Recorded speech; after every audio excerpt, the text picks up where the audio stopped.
and welcome to your first tutorial.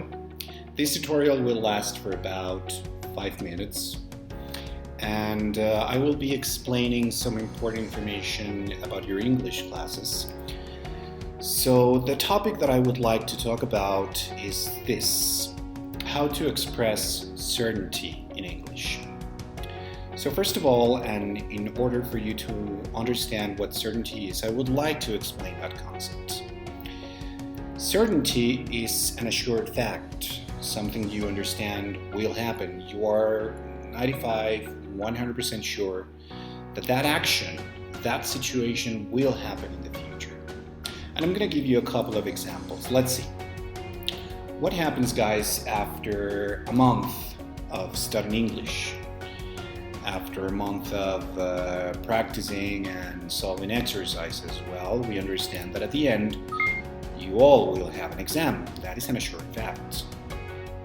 And another example, all of you have a cell phone. You use it every day and you use it, for 6-8 hours in a row. So at the end of the day, your battery will be dead if you actually didn't charge it. These two, your exam and the battery, are assured facts because you understand that they will happen in the future eventually. And you are like 100% sure they will happen in the future. So now that we have understood the concept of certainty, I would like to go on and explain you a little bit more about it. How can we be sure that something will happen in the future? Well, because we have what we call evidence. Evidence is a piece of information. It would be something you have read, something you have seen, something you have listened to. And after analyzing that piece of information, we can be sure that something will happen. And I'm going to give you another example. Well, you all know that I have a job and I work every day. But today when I arrived to the office, I saw my boss. And someone told me that he has been yelling in his office all day. I'm not sure why he's been yelling all day, but this is my evidence because I saw him. I saw him yelling. He was mad, and I can be 100% sure that he must be feeling so frustrated right now. That would be an assured fact. So as you can see, the first sentence would be your evidence, something that you have seen. And your second sentence would be an assured fact. Okay, so now let's talk about grammar. How do we form certainty? How can I express certainty? Okay, so what I need to use like 3 modal verbs: must, can't, and couldn't. But pay attention. I have to use must only in affirmative sentences. But if I want to express certainty in a negative way, then I need to use can't or couldn't. I never use must in negative sentences. So I can give you more examples. Let's see. Just remember that in order for me to express certainty, I need to have my evidence. This is very, very important. So let's take a look at the first example. Okay, I know that there is a very famous actress. And I know that because she's been in over 15 films for 10 years. That is my evidence.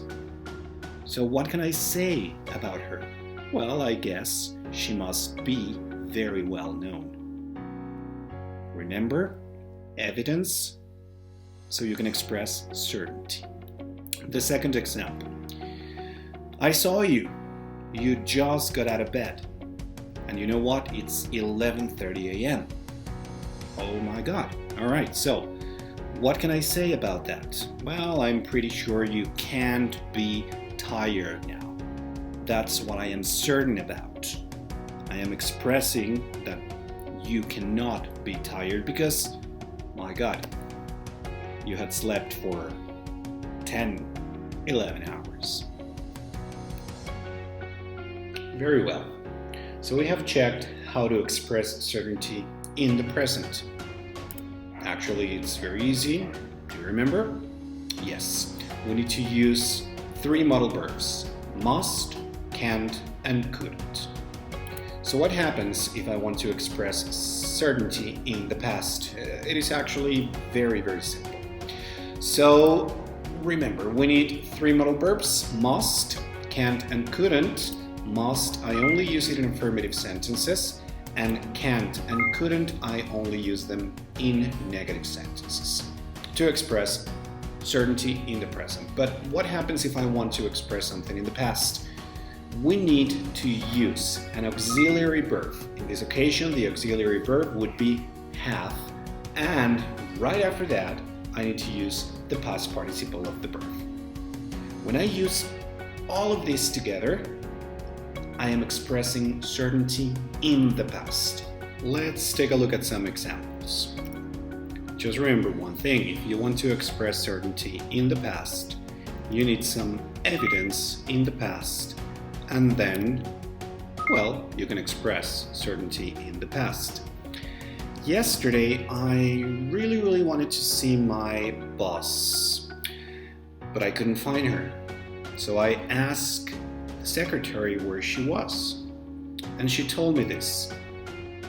She told me that my boss just left the school not a minute ago. Didn't you see her? And I say, no, I didn't. Oh, that's weird, because you must have seen her on your way out. So as you can see right here, we have the evidence in the past, and then I'm expressing certainty in the past. The second example, we have Mr. Green. He is a guy, he's a colleague, and he's been working here like forever. But he has been in the hospital for 3 days because he's been like very sick. So we had a very important meeting yesterday, and someone told me that they saw him somewhere in the meeting. So I said, you know what? I think he couldn't have attended the meeting yesterday. Why?